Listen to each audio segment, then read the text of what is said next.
நதிநீர் விவகாரத்தில் தமிழக முதலமைச்சர் கர்நாடகா சென்று பேச்சுவார்த்தை நடத்துவது உச்சநீதிமன்ற தீர்ப்பை வீணடிப்பதோடு மாநில உரிமைகளை பாதிக்கும் என திமுக பொதுச் செயலாளர் துரைமுருகன் தெரிவித்துள்ளார். வேலூர் மாவட்டம் காட்பாடியில் உள்ள தனது இல்லத்தில் செய்தியாளர்களை சந்தித்த முன்னாள் நீர்வளத்துறை அமைச்சர் துரைமுருகன், முதலமைச்சர் விஜய் கர்நாடகாவிற்கு பயணம் மேற்கொள்வது தொடர்பாக எந்த அதிகாரப்பூர்வ அறிவிப்பையும் வெளியிடவில்லை என கூறினார். உச்சநீதிமன்ற தீர்ப்பு நம்மோடு இருப்பதால் காவிரி தொடர்பான பிரச்சினைகளுக்கு காவிரி மேலாண்மை ஆணையம், ஒழுங்காற்று குழு அல்லது மத்திய நீர்வள ஆணையத்தை தான் அணுக வேண்டுமே தவிர கர்நாடகாவிடம் நேரடியாக கெஞ்சக்கூடாது என்று விமர்சித்தார். மேலும் எம்ஜிஆர் காலத்தில் நீதிமன்ற உத்தரவு இல்லாததால் பேச்சுவார்த்தை நடைபெற்றது என்று விளக்கமளித்த துரைமுருகன், தற்போதைய பயணத்திற்கு முன்பாக அனைத்து கட்சி கூட்டத்தை கூட்டி ஆலோசிக்க வேண்டும் என்று சாடினார். இதெல்லாம் ஒரு முதலமைச்சர் அவர்கள் போவதற்கு முன்னாலாவது எங்களையெல்லாம் கூடாடி பரவாயில்ல, சட்டமன்றத்தில் இருக்கிற எதிர்கட்சிகளையாவது கூட்டி ஒரு ஆலோசனை செஞ்சிருக்கலாம். எல்லா எதிர்கட்சிகளும் கூட்டு பேசியிருக்கலாம். அதையும் செய்யலை. ஆகையினால முதலமைச்சர் எதுக்காக போனாருன்னு யாருக்கும் தெரியல. நானா யூகித்து சொல்றேன், இதுக்கு போனால் இதாடி விடுறோம். மேகதாது பொறுத்த வரையில் அவங்க கபினிக்கு வர தண்ணியை, கேஆர் சாகர் வர தண்ணியை, இன்னொரு கார்த்தூர் வர தண்ணி, மூணு டேம் கட்டி நம்ம நிறுத்துன்றாங்க. அதாவது 60 டிஎம்சி கபினின்னா அந்த அபினியில் நமக்கு கொடுக்க வேண்டியது எவ்வளோன்னு இருக்கு, 52 டிஎம்சின்னா அது கொடுத்துருவாங்க. அதுக்கு மேலே வழி வர தண்ணி எல்லாம் நமக்கு ஒரு நோமேன்ஸ் ஏரியா, அது யாருடைய இது கையில் அது நமக்கு வர்றது, அதையெல்லாம் நிறுத்திடுவாங்க. ஆக மேகதாது கட்டினாங்கன்னா எந்த விதத்திலும் ஒரு சொட்டு தண்ணீர் தமிழ்நாட்டுக்கு வராது. காரைக்கால் மாவட்ட மீனவ பெண்கள் செயல்படுத்தி வரும் கடல்பாசி வளர்ப்பு திட்டம் இந்தியாவிற்கே முன் உதாரணமாக உருவெடுத்துள்ளதாக புதுச்சேரி துணைநிலை ஆளுநர் கைலாஷ்நாதன் புகழாரம் சூட்டியுள்ளார். காரைக்கால் பட்டினச்சேரியில் நடைபெற்ற பாராட்டு விழாவில் கடல்பாசி வளர்ப்பில் சாதித்த சுய உதவி குழுக்களுக்கு துணைநிலை ஆளுநர் விருதுகளையும் சான்றிதழ்களையும் வழங்கினார்.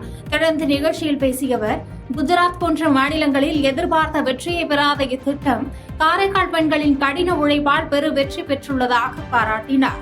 இதன் தொடர்ச்சியாக காளிக்குப்பம் பகுதியில் திறன் மேம்பாட்டு மற்றும் கடல் பாசி பதப்படுத்தும் மையம் அமைக்க மத்திய அரசு ஒப்புதல் அளித்துள்ளதாகவும், இது பெண்களின் பொருளாதார நிலைக்கும் வேலைவாய்ப்பிற்கும் பெரும் வழிவகுக்கும் என தெரிவித்தார். காரைக்கால் எல்லை வழியே கடலில் கலக்கும் காவிரி உபரி நீரை தடுத்து விவசாயம் மற்றும் குடிநீருக்கு பயன்படுத்த புதிய நீர்வள மேம்பாட்டு திட்டத்தை புதுச்சேரி அரசு திட்டமிட்டுள்ளதாக தகவல் வெளியாகியுள்ளது. காரைக்கால் தேசிய தொழில்நுட்ப கழகத்தில் துணைநிலை ஆளுநர் கைலாஷ்நாதன் தலைமையில் விவசாயிகள், விஞ்ஞானிகள் மற்றும் அரசு அதிகாரிகள் உடனான கலந்தாய்வு கூட்டம் நடைபெற்றது. இதில் நெடுங்காடு, திருப்பட்டினம் மற்றும் திருநள்ளாறு பகுதி விவசாயிகள் பங்கேற்று தடுப்பணைகள் அமைத்தல், சிற்றேரிகளில் நீரை சேமித்தல் மற்றும் வாய்க்கால்களில் கழிவுநீர் கலப்பதை தடுப்பது போன்ற கோரிக்கைகளை முன்வைத்தனர். இக்கூட்டத்தில் பேசிய துணைநிலை ஆளுநர் கைலாஷ்நாதன், விவசாயிகளின் பரிந்துரைகளை இணைத்து விரைவில் நடைமுறைக்கு ஏற்ற முழுமையான திட்டம் செயல்படுத்தப்படும் என உறுதியளித்தார்.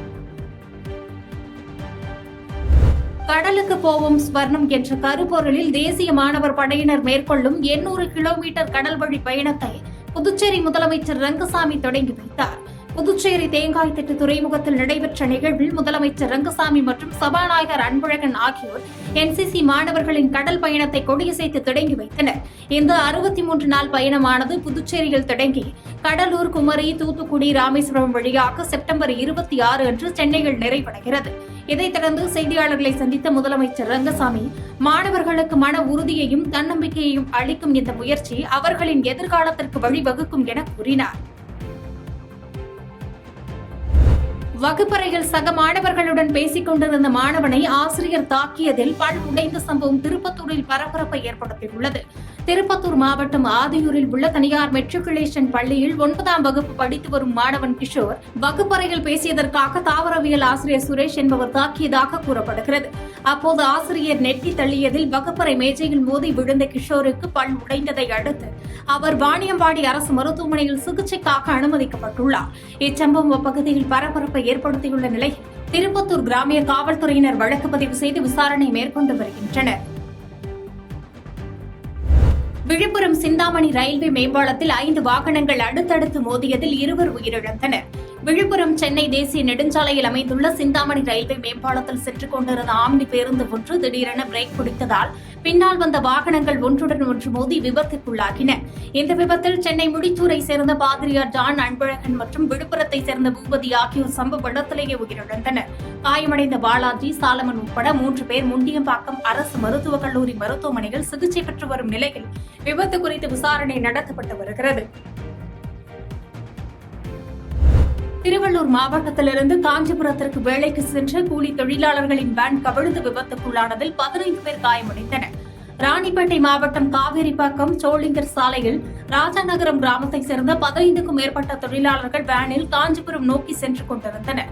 அப்போது குறுகிய வளைவில் வேன் கட்டுப்பாட்டை இழந்து சாலையில் கவிழ்ந்ததில் 10 பெண்கள் 5 ஆண்கள் உட்பட அனைவரும் படுகாயமடைந்தனர். இதில் 2 கைகள் துண்டான நிலையில் மீட்கப்பட்ட அனைவரும் வாலஜாப்பேட்டை அரசு தலைமை மருத்துவமனையில் அனுமதிக்கப்பட்டுள்ளனர். இந்நிலையில் விபத்து குறித்து காவேரிப்பாக்கம் போலீசார் வழக்கு பதிவு செய்து விசாரித்து வருகின்றனர். செய்திகளை உடனுக்குடன் தெரிந்து கொள்ள கீழ்க்கண்ட கேபிள் மற்றும் டிடிஎச் நெட்வொர்க்குகளில் எம்நாடு செய்தி தொலைக்காட்சியை காணுங்கள். பாதகம் செய்பவரை கண்டால் நாம் பயம் கொள்ளலாகாது பாப்பா. மோதி மிதித்துவிடு பாப்பா, அவர் முகத்தில் உமிழ்ந்துவிடு பாப்பா. அண்மை செய்திகளை உடனுக்குடன் தெரிந்து கொள்ள இணைந்திருங்கள் எம்நாடு தொலைக்காட்சியுடன்.